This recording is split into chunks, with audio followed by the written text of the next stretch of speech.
Apakah ramalan kaji cuaca kata hari ni, Ana?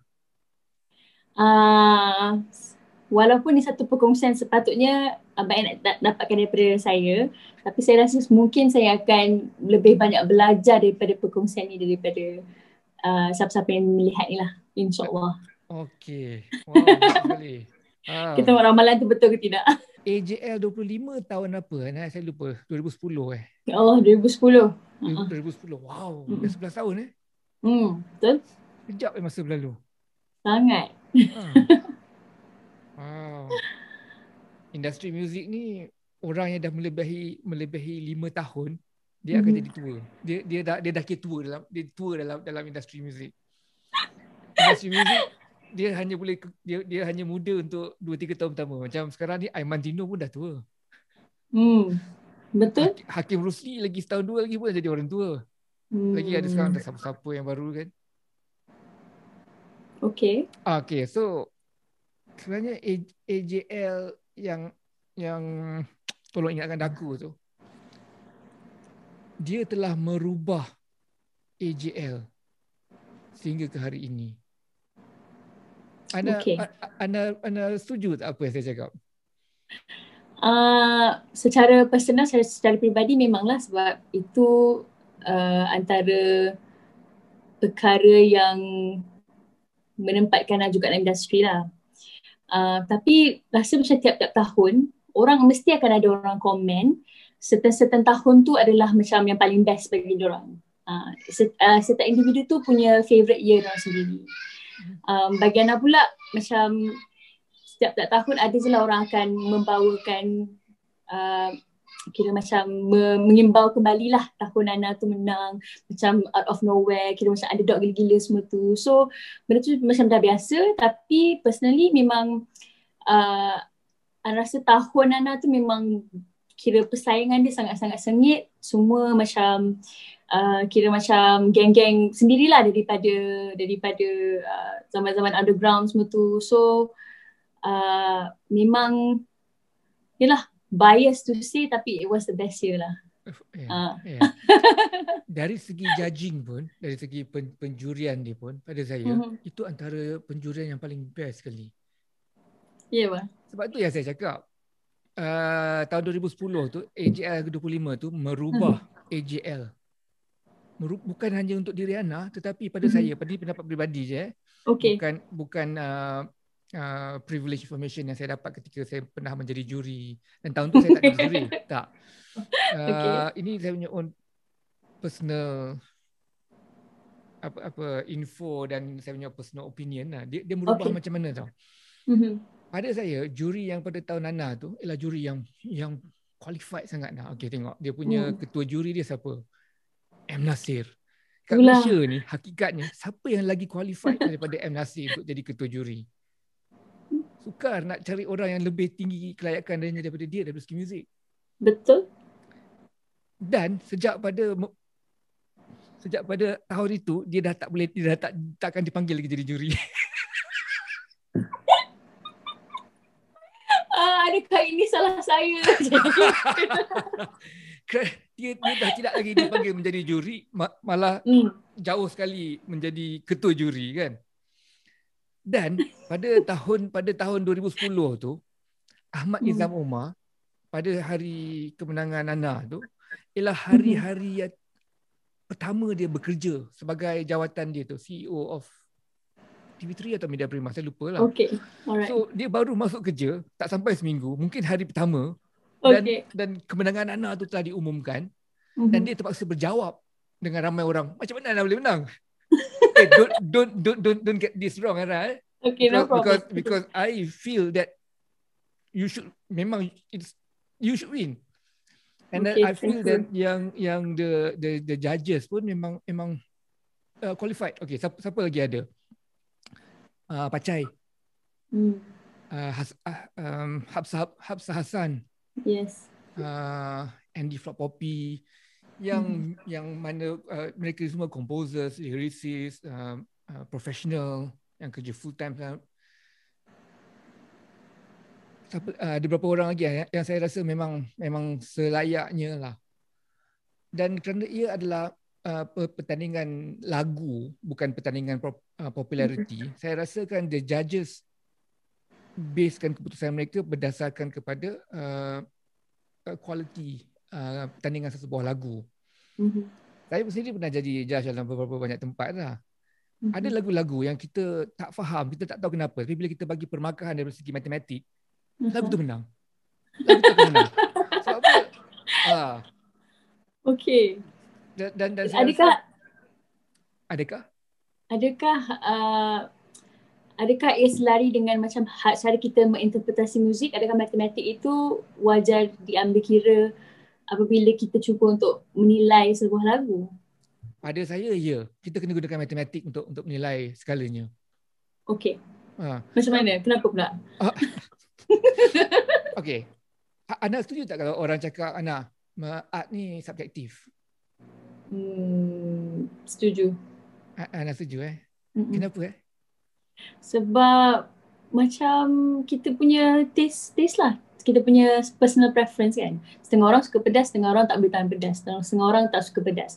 So macam setiap individu tu ada dia punya cara dia menilai menghayati sesuatu. So kalau Ana rasa lagu tu sedap pun tak semestinya sedap untuk orang lain. So sebab itulah dia macam it's subject to interpretation jugalah. And would you say that adakah anda akan katakan bahawa Leonardo da Vinci adalah seorang artis yang terulung dunia? But he's also a mathematician, is it? That's what you're getting at. No, tak. Kalau anda kata yes atau anda kata no, tidak berarti apa lagi. Sebab dia subjektif. Betul. Okay. Jadi adakah kalau kita katakan adakah Britney Spears seorang artis yang lebih hebat daripada Leonardo da Vinci? So kalau kita katakan apa, kalau kita nyatakan yang art itu subjektif, persoalan itu tidak membawa sebarang makna, dan boleh je cakap Britney Spears lagi hebat lagi daripada Leonardo da Vinci. Betul tak? Jadi, maybe some people would agree. And some people don't lah. Tetapi kepala otak kita akan berpusing-pusing kalau kita nak nyatakan yang bahawa Britney Spears atau malah Armantino lebih hebat lagi daripada Leonardo da Vinci. Okay. Kan? Jadi saya, pada pendapat saya, art dia tak subjektif, dia very objektif. Okay. Jadi ada beberapa ciri yang perlu ada untuk orang tu menilai art. Nah, salah satu daripada cirinya adalah kebolehan teknikal. Okay. Jadi hanya M. Nasir, seorang yang mempunyai kebolehan teknikal dalam mencipta lagu, menilai lirik, memproduce ni, yang qualified untuk menyatakan secara objektifnya permarkahan sesuatu perkara tu. Betul. Jadi kalau dia adalah subjektif, siapa-siapa je boleh ganti tempat M. Nasir untuk jadi judge. Betul. Si ramalan semakin ramalan semakin ke arah ni tepat. Betul. Come to think of it, tak semua orang boleh, tak semua orang ahli, tak semua orang mampu untuk menilai sesuatu dengan tahu dia punya, yalah, dari segi teknikal, dari segi seni dia, dari segi kewajaran semua dan sebagainya lah. So in a way, sebab if that was true, dan siapa-siapa je boleh jadi juri, siapa-siapa je dia boleh bagi pendapat, dan kita akan ambil berat tentang pendapat semua orang, which is not true lah kan. Kita ambil pendapat, ambil berat kepada pendapat orang-orang yang profesional, orang yang betul-betul kita hargai lah. Setuju? Betul? Come to think of it, I like where you're getting at. Dan berbalik kepada AJL tu, sebelum kita tutup gerak kepada perbualan lain. Okay. Jadi pengajaran, saya rasa pengelola, apa dia panggil pihak TV3 sebagai penganjur. Salah satu perkataan itulah penganjur, pengelola. Maka mereka belajar satu perkara, bahawa penjurian mesti dilakukan oleh golongan-golongan tertentu. Justru tu kita akan dapat tengok majoriti daripada penjurian akan dilakukan oleh kelompok-kelompok yang sama tertentu. Yang sama je. Jadi memastikan bahawa insiden 2005 tidak berlaku lagi, di mana pemarkahan dari segi artistik, pemarkahan daripada segi nilai lagu tu tidak fokuskan kepada. Sebaliknya juga memfikirkan kepada kepopularitian sesebuah lagu. Tapi TV3 sebagai penganjur itu hak mereka lah to decide orang boleh buat apa je. Saya tak blame dan tak salahkan orang. Dan saya faham kan orang kena imbangkan antara perkara yang perlu mereka imbangkan. Betul, setuju. Tapi natijah daripada kalau kita fokus pada populariti aja, muzik yang berkualiti itu sendiri akan jeopardize, akan tergugat.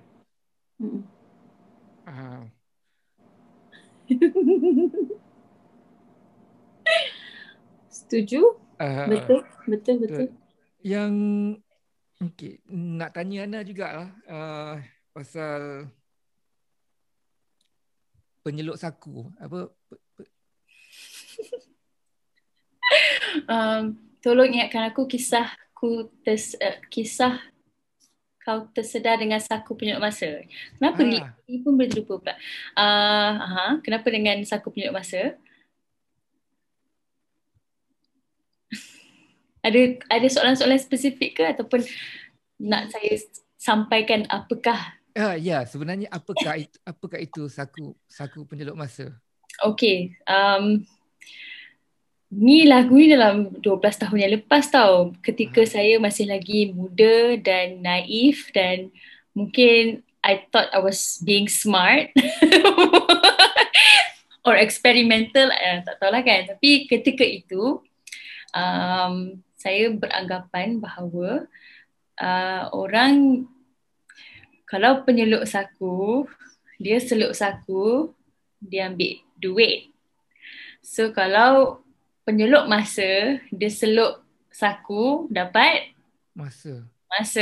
Satulah. So aku kisah kau tersedar dengan saku penyeluk masa, kau dampingi aku setiap detik, jantungku berdetak, setiap nota jiwaku berlagu. So all the time, it's like as if orang tu ada segenap masa dekat dunia ni lah untuk berada bersama dengan saya dalam lagu itulah. Itulah at that time, trying to be smart. Dan sekarang ni apabila masa telah berlalu dan melihat kembali menoleh kembali kepada ke belakang tu kan, apakah perasaan Ana mengenainya? Ana masih berpuas hati dengan dia ataupun Ana rasa I shouldn't have written that ke? I think it was a beautiful mistake sebab tak silap Ana lah kan, rasanya Datuk M. Nasir pun pernah tanya juga saya apa maksud penyeluk masa tu.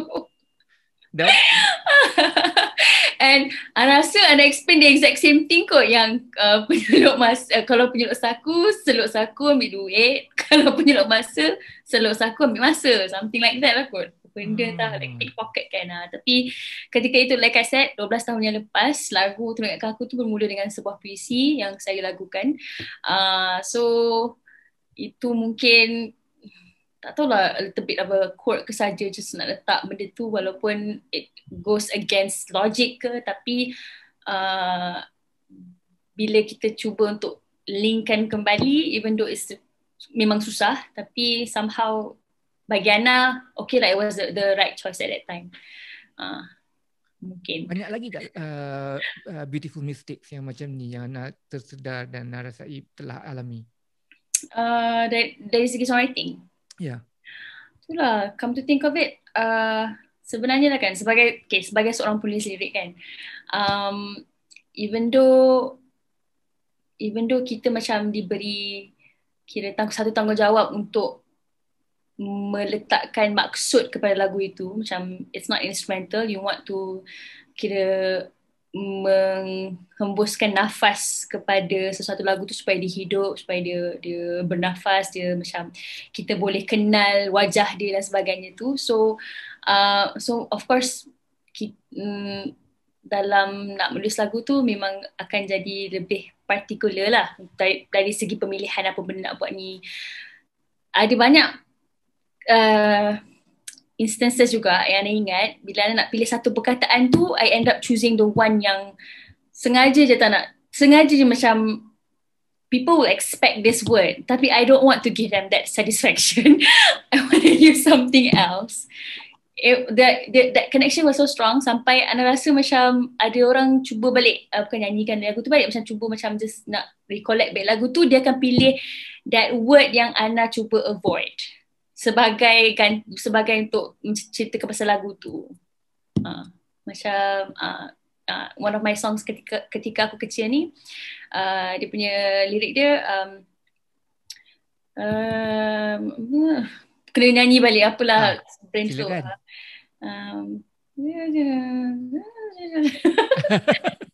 Ya Allah.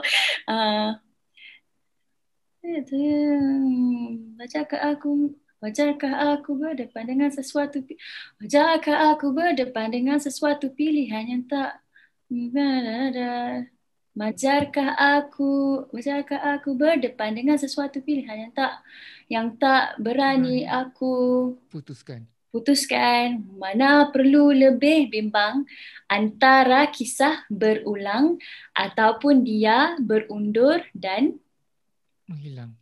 Okay, people would menghilang, tapi I choose to use beredar for some strange reason.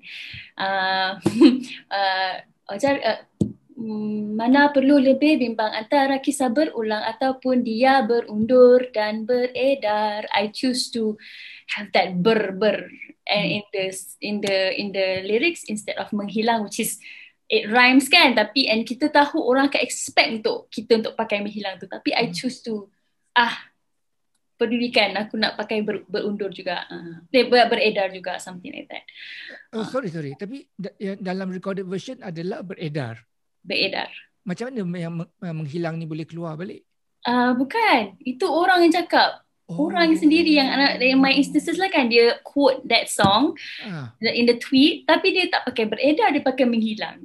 So macam, itulah terror. Tapi saya rasa macam, okay, it's one of bila every time I sing, I know that people expect menghilang, tapi I sing it beredar and it gives me like sense of, this is macam tu lah.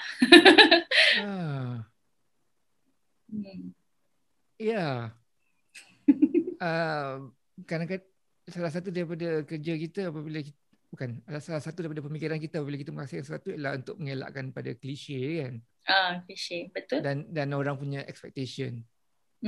Macam tadi orang akan expect yang Ana akan pergi menghilang dan Ana sendiri akan bawa dia kepada beredar. Maybe, tapi when I think about it kan, maybe the better choice was menghilang tau. In the end kan sebenarnya maybe, tapi in a way it gives me macam satu kepuasan tu yang tahu sebagai seorang penulis lirik, I have that power. Saya ada kuasa untuk menentukan apa benda, what I want with the song lah. So sebenarnya even though singer-songwriter, you write you come up with the melody and you write the lyrics supposedly macam equal ways lah, tapi Ana rasa I've always been more, ada banyak lebih affinity kepada lyricist daripada melody maker. Sebab itulah you have always been like my hero dalam penulisan lirik lah. The way that you crafted the words, macam the certain song tu, terus kebanyakan je lah bila dengar kat radio je ada macam something yang macam lain daripada lain tu, it has to be you, either you atau Abang Edi kan. So to me, like I've learned a lot mendengar apa yang orang buat sebelum ini, and then somehow itulah challenge dia, cuba untuk bukan nak berdiri seiring ke apa benda, tapi cuba untuk at least tak disappointkan you punya kita punya expectation dan kita punya taste sendirilah. Because I think that yelah macam bukan tanggungjawab, it's like kalau kita tak bagi yang sebaik-baiknya. Hai, dah sampai dah saya punya mascot ni. Tak apa. Dekat belakang ni. Alright. Okay, macam mana tadi? Kalau kita tak bagi yang sebaik-baiknya. Kalau kita tak bagi sebaik-baiknya, macam it's like, you know, you only have one shot at capturing people's punya imagination ke, capturing their attention ke, semua tu kan. So you just have to make it good lah. Tapi sometimes beautiful mistakes tu best juga, macam kembali kepada menghilangkan bad edar tu kan. Macam you know that okay tak apalah, relakan relakan ia pergi macam tu. Ya. Kadang-kadang beautiful mistakes yang macam tu yang membuat ada ciri-ciri ada kemanusiaan di dalam pengkaryaan itu kan. Betul. True. Setuju. Saya baru-baru ni saya ada bual dengan seorang film producer. Dia menyatakan bahawa Haris Sulong, saya ada berbual dengan dia baru ni. Dia menyatakan bagaimana sekelompok movie directors yang latar belakang mereka adalah advertising. Jadi mereka menghasilkan kerja-kerja yang sangat cantik. Masalahnya adalah apabila tumpuan diberikan kepada estetik tu, kecantikan tu, satu masalah yang akan berlaku adalah kehilangan kepada jiwa kepada karya itu sendiri. Dulu ada perbualan antara saya dengan Lolok, Malang dengan Aidit tu kan. Yang masa antara penerbitan Aidit macam Eliana tu, dia terlampau sleek kan. I think the word that we use back then was sleek. Dia terlampau cantik dan Lolok menyatakan bahawa dia kehilangan jiwa. Wow. Tetapi work yang banyak mistik di dalamnya tu somehow dia memberi jiwa kepada hasil karya kita. Apa pandangan Ana? Come to think of it lah kan, bila saya macam dengar balik lagu-lagu lama, lagu-lagu yang macam you don't have a digital workstation, you only have one shot dekat pakai analog punya nak rakam benda tu kan, so you have like one take and you can listen to the takes lah kan, so macam tapi okay lah macam you somehow you bukan kita lower down the bar ke apa, bukan kita lower down the expectation or anything, tapi sama kita appreciate benda tu sebab this is like you said lah, benda yang membuatkan kita lebih manusia ke, ataupun macam kadang macam kita dengar tu macam sumbang punya recording tu macam sumbang kan, tapi somehow it just sends a message lah, deliver. I think that's why sometimes Ana lagi suka dengar live punya recordings daripada studio recordings. I like that the feel of a live punya performance, because interpretation dekat situ then and there, like this conversation that we're having, tak prepared, and this tak ada soalan bocor ke apa pun, dia terus jump straight into it kan, so dia lagi in a way lagi jujur, lagi honest, and not to say that studio punya interpretation atau studio production is not as good as a live performance, far from it lah, of course lah, ada benda-benda yang kita patut jaga dan sebagainya kan, tapi sometimes the lagi raw it is, sometimes lagi kita dapat tangkap dan dapat kita rasa lah. Sama lah, kadang saya suka live, kadang saya suka yang studio. Masing-masing ada tempatnya masing-masing kan. Betul. Kadang-kadang yang dalam studio tu kita akan dapat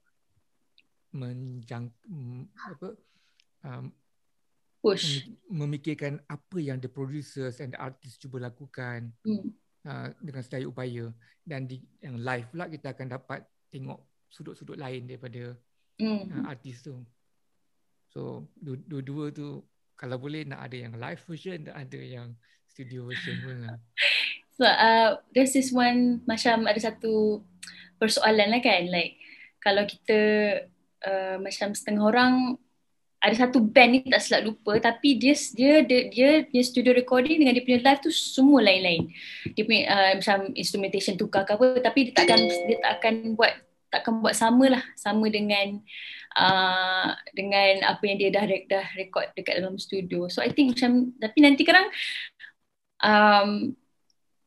tapi kita kena, of course lah, kena strike balance lah kan. Kalau takkanlah live kita kat dalam recording kita nyanyi sedap gila, dan live kita tak nyanyi sedap ke, ataupun macam it's a live performance. I mean, nanti orang akan jadi complacent kan, apa benda what to expect, this is just a live ni benda kan, faham lah sikit or something like that. So I try to strike a balance between macam bagi Ana kan, a challenge when I was performing, there's so many things that dalam kepala yang masa tengah atas pentas tu kita tengah fikir pasal crowd, kita fikir pasal chords gitar, kita fikir pasal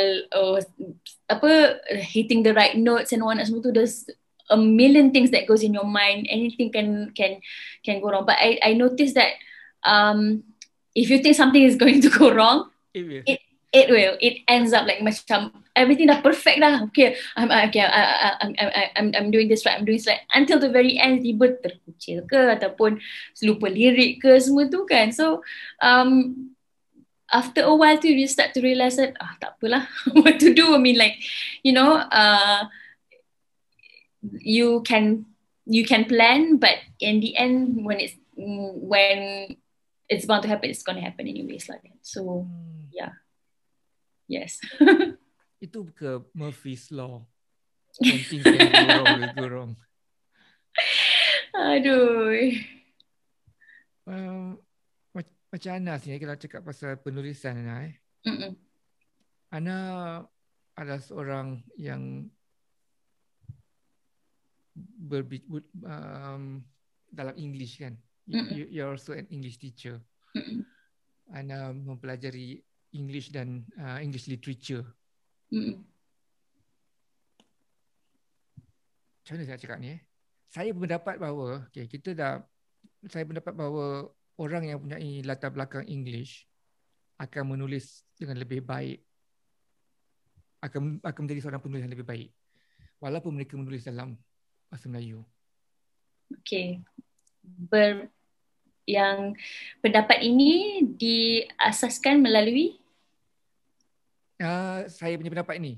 Saya asaskan daripada observation saya lah terhadap kawan-kawan saya yang mempunyai minat membaca dalam bahasa Inggeris, is it? Minat membaca dan kebolehan menulis dalam bahasa English. Mereka akan menulis dengan lebih baik apabila mereka menulis dalam bahasa Melayu berbanding dengan kalau orang yang hanya dalam bahasa Melayu aja. Mungkin salah satu daripada sebab itu berlaku adalah sekurang-kurangnya dua sebab lah. Nombor satu, kebolehan menguasai English tu memberi peluang memberi dia banyak peraturan, undang-undang. Dia kena patuh dengan undang-undang. Hanya dengan patuh dengan undang-undang hanya baru kita boleh break the law, bend the law. English ni macam bapa yang memberi disiplin. Dan saya, kalau orang cakap saya utamakan English, tak, wrong. Kita dua-dua kita suka bahasa kan. Kita suka English dan kita suka Melayu. Betul. Dan bahasa Melayu adalah bahasa ibunda kita kan, mother tongue Dan bahasa ibunda kita, dia mengajar kita keindahan, kecantikan, kesopanan, kesusilaan. So saya rasa mencintai bahasa ni memberi saya kedua-dua perkara ni ya. Disiplin dan kasih sayang, empathy, kindness.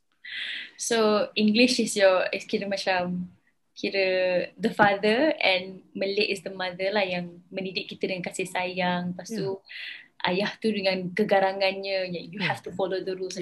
I think this is a very satu interpretasi yang sangat personally lah sangat manis, because then kita boleh imbangkan macam betul lah apa yang Abang Aik kata tu. Saya memang suka membaca, saya suka membaca buku bahasa Inggeris. Even songs pun kecenderungan dengan lagu bahasa Inggeris lebih tinggi daripada kecenderungan dengan lagu bahasa Melayu. Tetapi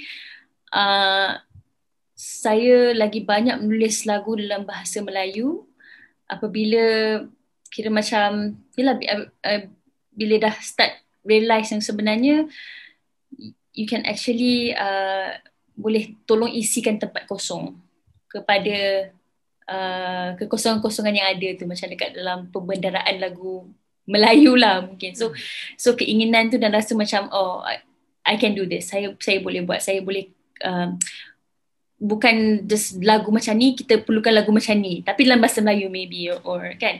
So mungkin itulah and then sebenarnya bila Abang cakap pasal benda ni, saya pun macam kira sedar jugalah sebenarnya mereka yang sukakan bahasa ni dan menguasai lebih daripada satu bahasa ni ada advantage ada extra advantage dan orang boleh go back and forth. Maknanya boleh boleh rehearse lebih banyak lagi cara untuk mengutarakan sesuatu. Kalau bahasa Melayu tak boleh, bahasa Inggeris, bahasa Inggeris apa dia choice yang kita ada, apa dia option kita ada, dan kita boleh cari balik, apakah yang setaraf dengannya atau sama dengannya. So sebenarnya kita ada access to so many parts of the brain lagi daripada mereka yang hanya berlandasan kepada satu bahasa lah. So saya setuju dengan pendapat bahawa mereka yang mencintai bahasa ni, tak kira apa-apa bahasa pun, mungkin boleh jadi seorang penulis lirik yang lebih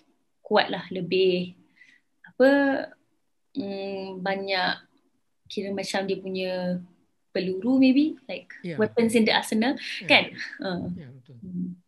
Dan yang kedua saya rasa disebabkan oleh dengan kebolehan membaca dan menulis, menguasai English, saya rasa membuka kita kepada pelbagai-bagai pintu, iaitu buku-buku kan. Kan? Kebolehan kita, kemahuan kita, kecenderungan kita membaca English, kita pada banyak reference buku-buku. Dan satu macam English sendiri pun dari segi literature dia telah melalui pelbagai-bagai era, pelbagai-bagai experimentation. Dia ada the stream of consciousness dia, Joyce, Faulkner, even siapa nama perempuan tu, Woolf, Virginia Woolf, stream of consciousness. Mungkin saya tidak melihatnya lagi lah, tapi kita tidak melalui era-era tu. Kita tidak ada lagi sastrawan Malaysia negara yang menulis stream of consciousness punya style. Postmodernis macam Gaddis, William Gaddis dan sebagainya, kita tak ada. Jadi English memberi kita peluang untuk menelusuri dan experience pengalaman-pengalaman penulisan macam tu. Betul. Tapi saya nak tambah, sebenarnya bukan sahaja English, menguasai peribahasa dan mendapat akses kepada literature dari certain bahasa tu sendiri dah memberikan sebenarnya kita sedikit lebih advantage daripada yang lain lah. Macam contohnya macam saya sedang lah, it's like a lifelong punya benda lah, belajar bahasa Jepun kan. So bila tengok bila kita cuba untuk baca teks-teks bahasa Jepun, walaupun buku kanak-kanak, kita tengok dia punya pemilihan perkataan tu, dia punya humor tu sendiri, semua tu macam macam ni orang Jepun olah cerita dia dan sebagainya. So kita dah ada satu akses kepada not to say tamadun, tapi pemikiran lah. Macam kita, maybe kita tak sampaikan cerita tu macam ni, tapi cara dia because of the bahasa ke, limitations yang ada dalam bahasa tu sendiri yang membuatkan diorang macam pilih untuk buka cerita tu macam tu atau tutup cerita macam tu. So in a way, I think mana-mana bahasa pun dia satu tingkap untuk kita mencapai lebih, dare I say, macam element of kemanusiaan tu. Sebab kita in the end, walaupun kita melalui different kita ada different latar belakang, kita ada jalan hidup yang berbeza semua tu, but in essence kita pun manusia yang bernafas, yang ada keinginan, yang ada cita-cita dan kemahuan semua tu, in essence yang asasnya adalah sama lah kan. So to have that tingkap kepada dunia lain tu yang hanya boleh dicapai melalui bahasa tu sendiri, satu benda yang sebenarnya kat zaman ni pun, because kita dah di internet, sangat senang untuk menguasai bahasa yang lain kan. So betul lah, I think not just bahasa Inggeris tapi bahasa apa-apa pun, even come to think of it, dialect, even different dialects, kita ada bahasa utara ke, bahasa Kelantan ke, all of those, bahasa Sarawak dan sebagainya semua tu. So itu pun ada avenue untuk tap benda yang kita tak boleh capai hanya dengan satu bahasa saja maybe. Setiap bahasa tu dia macam ada watak-watak dia yang tersendiri kan. I think that's it. So Ana boleh berbahasa Jepun dalam kadar macam mana? Advance? Tak. saya boleh membaca boleh baca dan faham lah, tapi buku kanak-kanak lah, you know, you just basic je. Tapi kalau suruh saya cakap balik tu memang taklah seperti mana kalau suruh saya bercakap dalam kira macam bahasa, sebagai contoh suami saya dibesarkan dalam keluarga yang berasal dari Kelantan. So, diorang bercakap Kelantan walaupun saya faham tapi saya tak boleh bertutur kembali. Tak boleh nak cakap balik. Tapi kita faham. Allah, tak boleh. Nak tak, saya boleh faham macam kalau dapat ada sekali tu dapat macam satu kepuasan bila kat WhatsApp keluar ada orang cakap bahasa Kelantan, tapi walaupun you know dia cakap laju gila tapi boleh faham. So aku pasal, I understand this, rasa macam macam menang loteri kiranya. Macam I can fully understand what this person is saying. Even though I cannot say it, tapi boleh faham 100%. Even the weirdest word pun faham. Tapi mungkin ni datang daripada kesukaran untuk bercakap tu, mungkin daripada rasa rendah diri ke, ataupun you know the usual thing lah. Sama juga dengan student-student kita, student-student Ana dulu yang macam orang faham bahasa Inggeris tapi orang tak cakap, segan ke takut semua tu. So I am in their same exact position dalam bahasa Jepun atau bahasa Kelantan ataupun bahasa-bahasa lain yang Ana cuba belajar lah. So it's like dalam bahasa Kelantan. Jepun, saya memang ada sesuatu pasal masyarakat Jepun dan bahasa Jepun yang saya fascinated lah. Masa dulu time sekolah dulu. Tahun 70-an 80-an tua sangat. So saya rasa Jepun masa tu baru dalam mengalami perindustrian mereka lah kan. Jadi pada tahun 70-an 80-an tu mulai banyaklah pencil box kereta yang made in Japan tau. Teman saya sekolah tu banyak pencil box yang made in Japan. So pencil box diorang ni ada macam gambar rabbit, dan dia akan ada tulisan-tulisan English dia tau. Hello friends, 3 little rabbits. They are off to the moon. They fly. Dia punya grammar dan dia punya cerita tu macam surreal. Semua macam this is a yellow robot. They are going to the shop.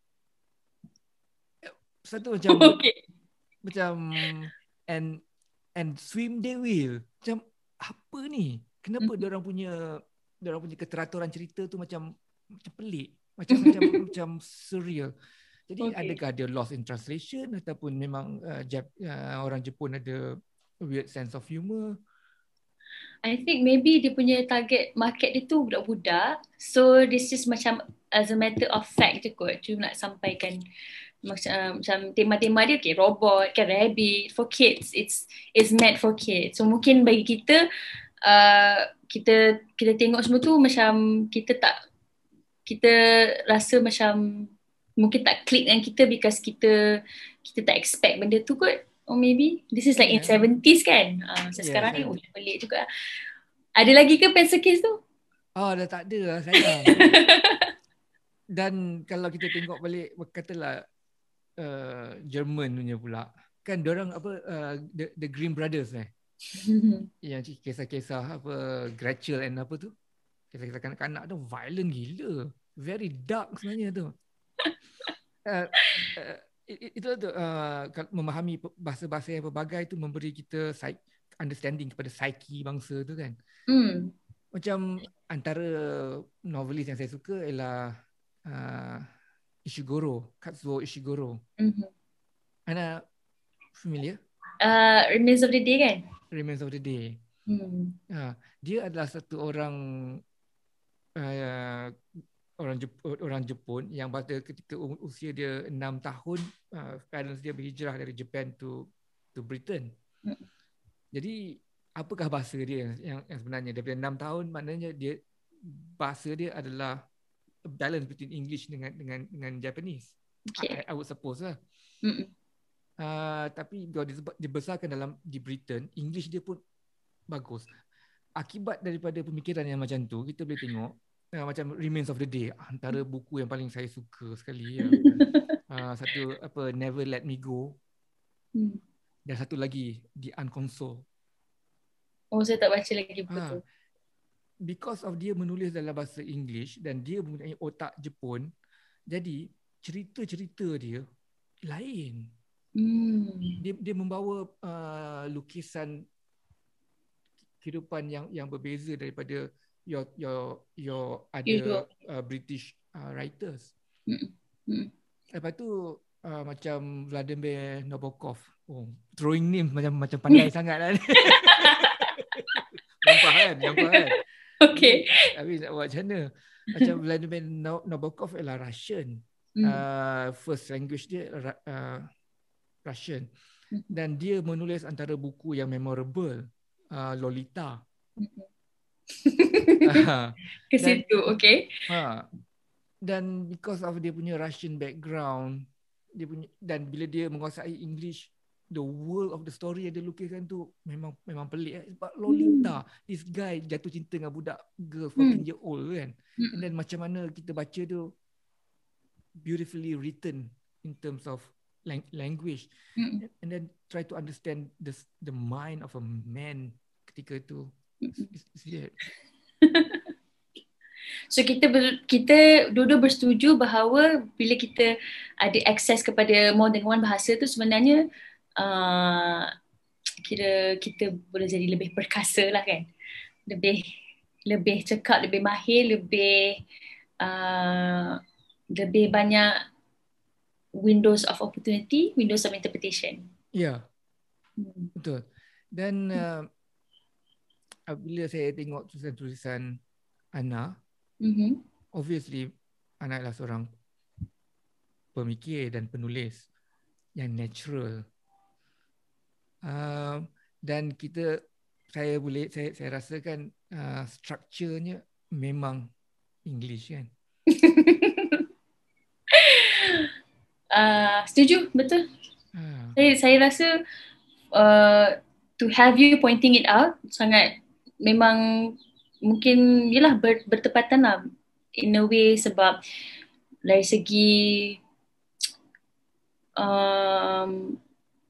segi apa yang Ana rasa when I write a song, bila macam sometimes tak kisahlah kalau lirik dulu ke melody dulu ke, bila time yang sebenarnya part yang penting tu, like if there's like this is it, okay, this is your moment to shine kan, it should be in the lyrics semua tu lah.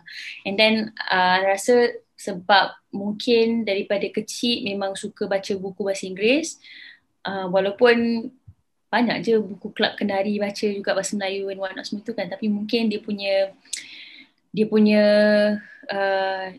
ease of thinking tu lebih kepada bahasa Inggeris tu. Bila kita start untuk nak olah tu, mungkin my strongest mentalist bahasa mental Ana ialah dalam bahasa Inggeris. So dia punya penyampaian tu pun mungkin ke situlah. Hanya orang yang faham tu yang akan nampak sebenarnya itu in essence is that there's an English equivalent untuk lirik Ana mungkin lah. Maybe a simpler version a simpler equivalent untuk lirik Ana dalam bahasa Melayu tu ada dalam bahasa Inggeris. That's the point sebenarnya mungkin lah.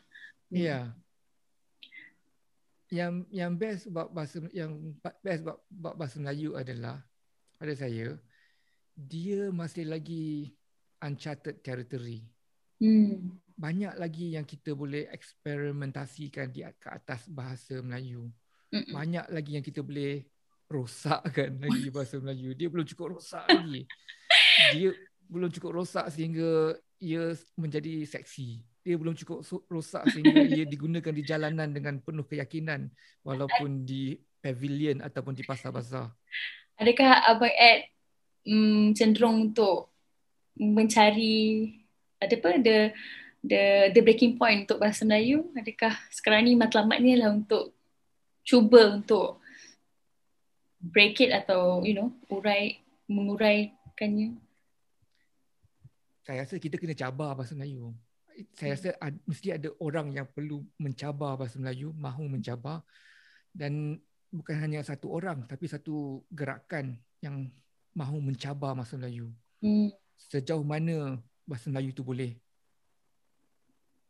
dirosak rosak kan, boleh dibuatkan dia jadi dia rosak sampai dia jadi cantik, sampai dia berdiri balik macam seekor burung phoenix kot. Betul-betul.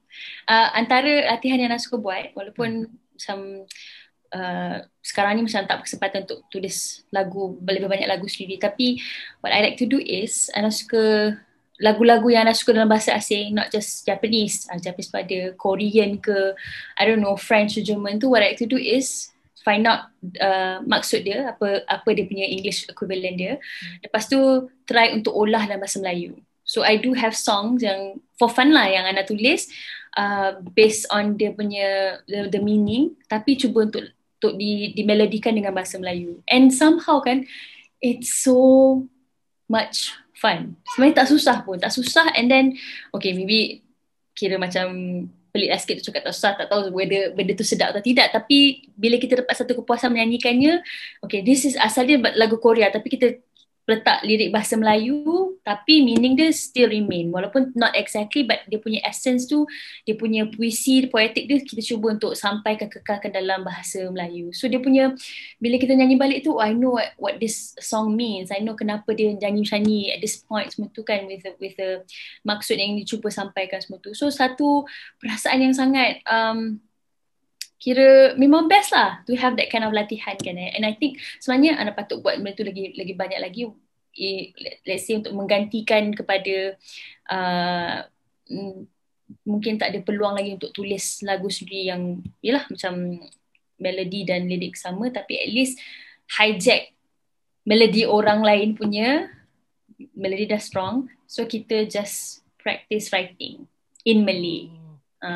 Pakai melodi yang asal tu. Pakai melodi asal tu. Lagu yang kita suka lah. So, and then bila come to think of it, lagu-lagu Melayu dulu memang suka hijack pun. Banyak je macam lagu Earth, Wind and Fire tu, Hayalan kan. So, tak tahu lah. And then I think the lyrics, tapi ni yang lyrics dia totally different lah. I think lain sangat daripada the melody asal. The challenge is to make sure that the meaning stays. Tapi it's in Malay. Macam mana nak sampaikan? Kebanyakan lagu-lagu yang macam ni adalah lagu-lagu Korea, Japanese Korea, Japanese, sebab French. Satu Nemikitepa tu, one of the songs yang nak tulis dalam bahasa Melayu balik, tak ada orang tulis dalam bahasa Melayu, tapi Nemikitepa tu yang dia punya English tu If You Go Away, Ana nak cuba untuk tulis dalam bahasa Melayu. Susah gila kot, tapi it's one of the challenges.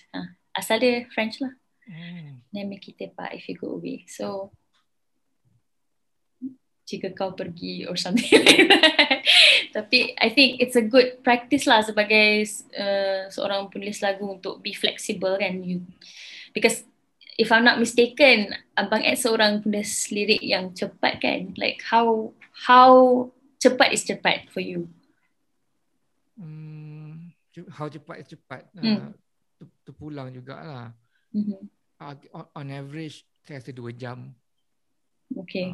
Yang paling cepat? 15 minit. Setengah What is the most memorable song yang paling cepat sekali yang pernah? Saya rasa yang paling cepat sekali lagu Acap Kali tu, Rondo Cerita Buta. So Aidit bagi kat saya di rumah, dan Aidit balik ke rumah dia sampai rumah dia je lirik dah siap. Itu yang paling cepat. So dalam 15 hingga 20 minit lah untuk siapkan benda tu. Lepas tu Amaran Mama cepat. Berapa lama? Less than half an hour saya rasa. Saya duduk dengan Ajay depan di studio dia. Play pause. Siap. Settle. Kita ada berbual pasal Amaran Mama kan. Yang anda ada point of view anda pasal Amaran Mama. Sebelum tu itu salah satu lagi tadi yang bahasa Melayu mesti dicabar to reach its breaking point tadi tu. So di Amaran Mama adalah satu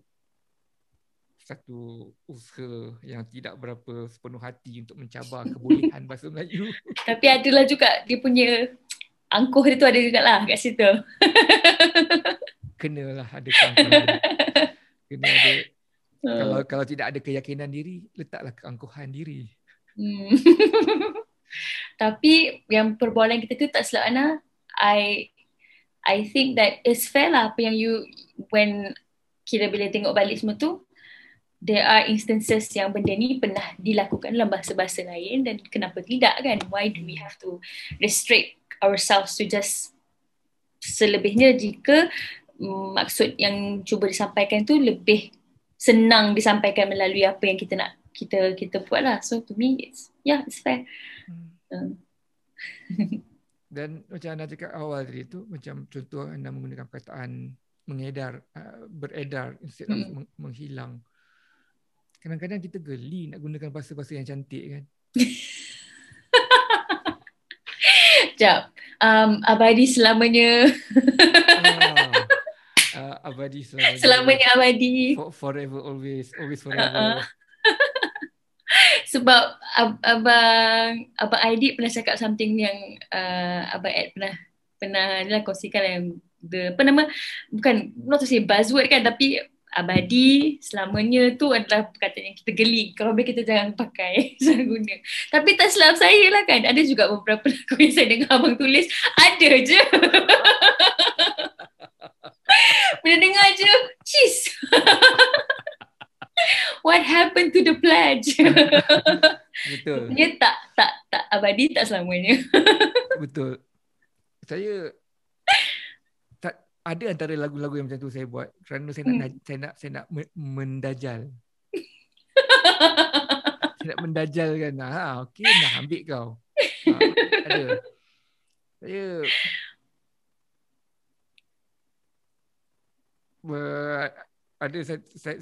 buat satu lirik Dayang Nur Faizah. Time dia punya manager lama dia. So saya ada buat, orang datang pada saya akan bagi yang terbaik. Okay, saya dah siap.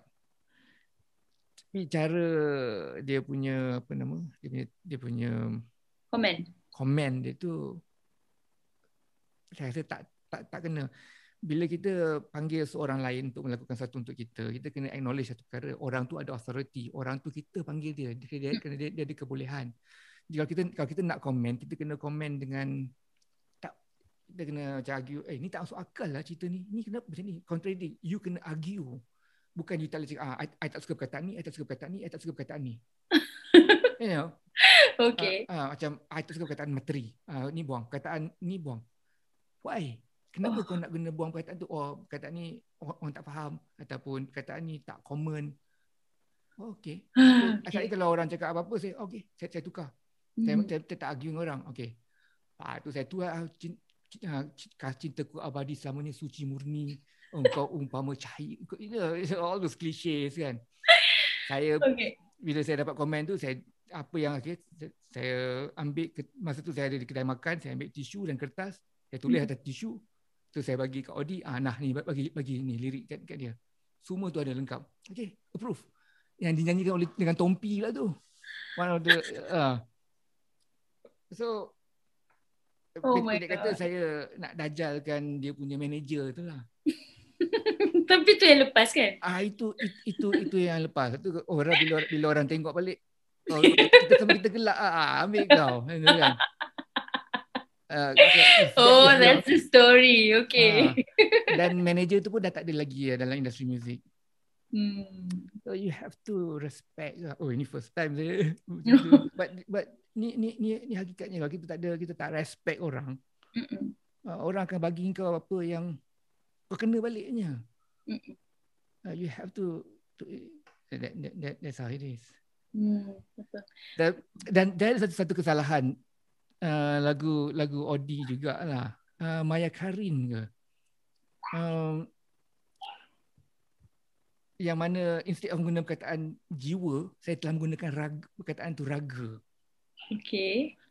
Somehow kadang-kadang kita tulis, kita ada apa dia panggil devil's eye, devil's mistake tu tau. Kita maksudkan benda lain, tapi bila kita tulis tu dia jadi benda lain. Kadang-kadang bila saya bercakap pun selalu ada Freudian slip tu kan. Okay. Yang saya dah maksudkan benda ni, tapi yang dituturkan adalah benda lain. Kadang saya edit balik, saya jumpa la ilaha illallah ad. Macam nak cakap aspire jadi inspired. Okay, so that raga was actually jiwa. sudah. So nanti bila you tengok lirik tu, bila lirik tu dah keluar, cakap, apa aku bodoh sangat ni. Tapi tak ada siapa perasan mungkin lagu tu tak popular ke. Right. So that is one considered a beautiful mistake or just a mistake? No, that is a horrible mistake. So maksudnya interpretation, because raga is different than jiwa. Oh, okay. Saya dah lupa dah lirik tu macam mana, tapi ada mistik-mistik yang macam tu lah. So tadi going back to yang bila saya tanya Ana tu kan, sekarang ni kita semakin dewasa, hopefully semakin matang, dan kita tengok balik, betul macam ni dulu, how pretentious, how young, how naive, how silly, how stupid, confident muda je yang masa kita lalu tu kan. Anda banyak tak mengalami keadaan-keadaan macam tu? Yang pasal beautiful mistake tu, bila songs yang somehow orang tanya balik what does it mean, semua tu lah yang kita rasa macam kenapa why did I choose this, yang sebagai contoh yang Saku Penyok Masa tu is one of the things. Tapi if you ask me whether I want to go back and change it, I wouldn't change it, because then it will be something different kot. Mungkin setengah orang ditangkap tu sebab dia ditangkap dengan satu persoalan, apa maksud Saku Penyok Masa tu, dan dia cari, mungkin this is what it means. Mungkin it's not the same yang apa benda yang nak cuba sampaikan, tapi at least dia punya itulah, this is pendapat yang sebenarnya lagu yang kita tulis ni, dia punya efek dia ialah kepada individu yang mendengar tu lah. Dia punya the actual meaning is up to the interpretation of the person yang mendengar tu sebenarnya. Yang kita sampaikan, okay, this is what we think it means, tapi actually yang the actual meaning is apa benda yang dapat dekat orang. Apa yang orang faham, orang dapat daripada kita cuba sampaikan tu ialah the actual meaning sebenarnya. Tak kisahlah seorang dengar ke, dua orang dengar ke, tiga orang, 1 juta orang dengar ke, tapi kalau 1 juta orang dengar lagu tu, ada 1 juta meaning, interpretation to the song. So I think that's okay, that's fair lah, that's beautiful. There's a beautiful thing about it. So try not to terlalu macam critical terhadap kesilapan masa lampau, and tapi cuma sometimes yang Ana rasa macam yang nostalgia je lah. Like bila tengok balik lagu lama-lama tu kan, macam my current self rasa macam tak sangka yang my then 20 years old self tu boleh come up with that lah kan. Macam come to think of it, rasa macam diri aku yang sekarang ni mampu ke untuk menghasilkan lagu macam tu lagi ke. You have that this kind of like rasa macam kagum kepada it. It's as if like you're not to say out of body experience kan, boleh kan, you're actually looking from outside. Okay, when I was younger, ketika kecil lah, I wrote like all of these songs semua tu, tak tahu datang di mana. Lepas tu right now like macam mana idea tu datang, macam try to recall balik, fikir macam ni jalan cerita dia lah semua tu kan. So I think the challenge right now ialah cuba untuk menghasilkan lagu yang because supposedly kita dah more matured, kita dah ada lebih banyak pengalaman yang mendewasakan kita, kita ada lebih banyak perencah untuk merancakkan lagi lagu-lagu lirik kita lah, supposedly lah kan. Tapi I have yet to somehow get balik that groove lah, that feeling yang okay, this is how it's meant to be, kind of songwriting lah sebenarnya.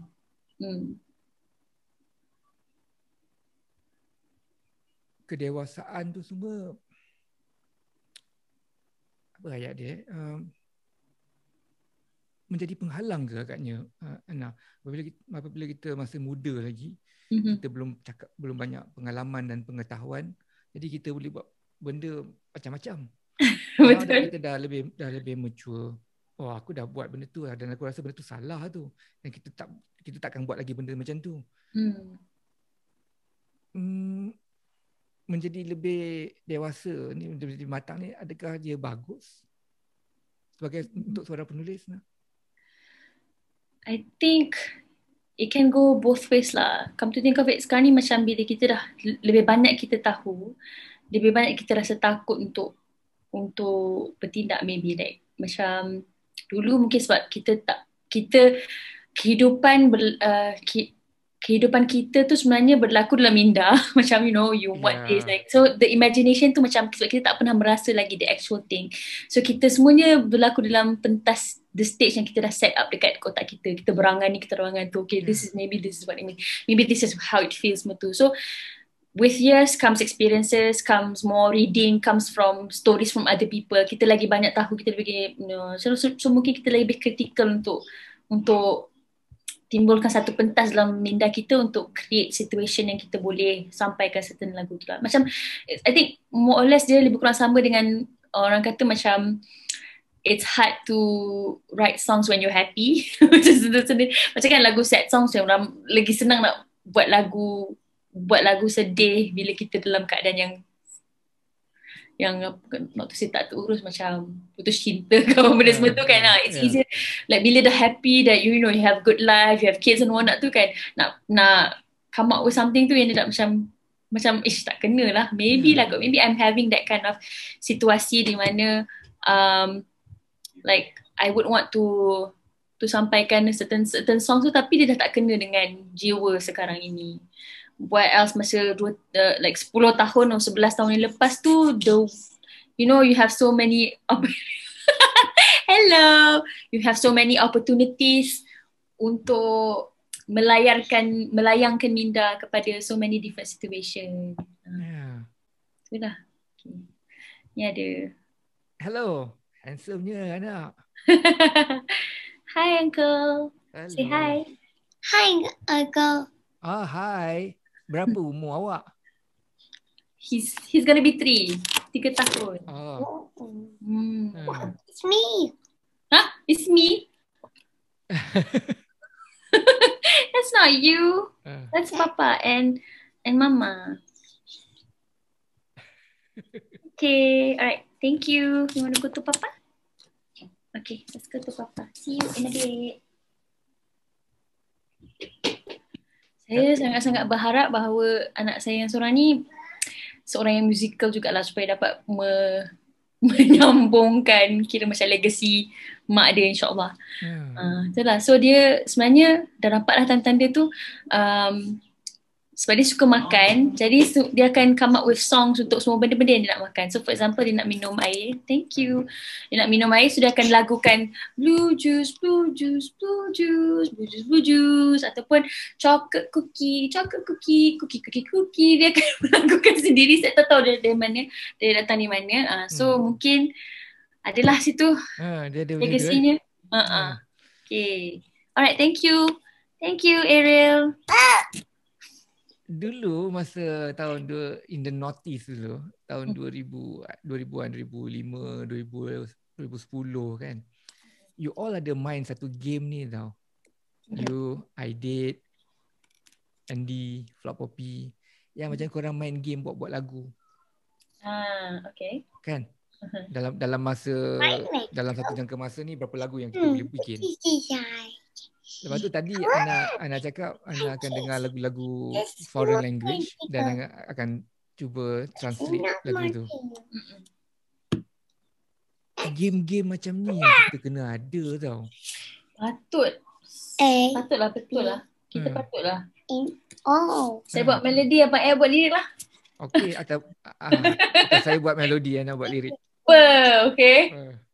Tadi Ana cakap macam looking back, macam Ana tengok your old work kan. Works. Macam aku buat macam ni. Sekarang ni mampu tak lagi aku buat. Saya pun memang selalu mengalami keadaan-keadaan macam tu. Ada orang pernah cakap Ed ni adalah satu-satunya penulis yang sentiasa dalam in the state of writer's block. Writer's block siap. Mana writer's blocknya? Tapi itu ada memang sentiasa in the state of writer's block, selalu in the state of macam apa akan jadi ni? Jadi ke tak jadi ni? Keluar ke tak keluar ni? Doubt tu. Kadang-kadang tadi apa yang berlaku, kadang kita rasa macam I'm a pretender je sebenarnya. I'm not the real deal. Wow. Straight to the heart. Tadi saya terfikir, adakah Hana nak, do you feel that? Do you occasionally feel that you're pretender? Susah nak cakap because come to think of it kan, kita macam zaman-zaman yang, to me personally it was honestly like it was so easy at that time to write a song. Paling senang lah, macam it doesn't take me like days ke apa benda nak tulis lirik pun. Kadang satu lagu tu 30 minit je siap, that and that semua tu. So I think benda ni yang membuatkan kita rasa macam when it takes a harder time or it takes a longer time, kita rasa macam am I a fake, like am I a pretender kan? Why is it taking so such a long time, or why is it so hard to come up with the song kan? Situation macam tu sebab kita dah boleh compare dengan situation yang sebenarnya sangat senang untuk menghasilkan lagu, tapi so sebenarnya it's something yang saya kena remind myself, and things that I tell my kids juga lah kan, macam just because something is hard doesn't mean that you cannot do it kan. It's just maybe the more you do it, the easier it is. All of those ni orang kata macam growth mindset punya philosophy lah, like nobody is good without effort, perseverance over time. Tak ada siapa pun, macam you have to be present. Like you said lah, walaupun ada writer's block ke, tapi just bagi je, InsyaAllah okay kan. So I'm trying to remind myself yang sebenarnya nak yang the most important thing is to be present lah, just to do it. Nike got it right lah, just do it. So the problem is sometimes I don't want to do it. I don't want to do it because macam mungkin because jalan cerita dia berbeza ke, like before this macam mungkin I'm not that keen on writing songs anymore. Mungkin family life ke, ataupun different dreams that I'm trying to chase, yang tak mungkin music is being put at the back seat for the moment because I do have other dreams that I want to chase and whatnot kan.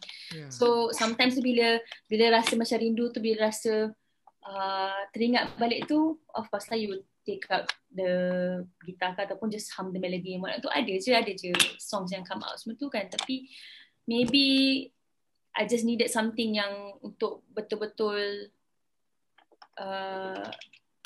kira push lah, like what macam dulu yang I know what's at stake was that okay, this is a career that I wanted to be in. I wanted to be a singer-songwriter. So it's like all in, all out semua, segala sungguh-sungguh. Tapi mungkin as the years progress tu, makin lama macam okay, tempat Ana dekat industri music sebagai songwriter mungkin not that mungkin not that important maybe, or I don't know. Tapi yang itu yang membuatkan rasa macam makin lama makin jauh dari songwriting. So what I do is the little exercises lah, like tulis lirik, lagukan lagu orang lain yang dalam bahasa Jepun kepada bahasa Melayu, just to keep my mind still in songwriting.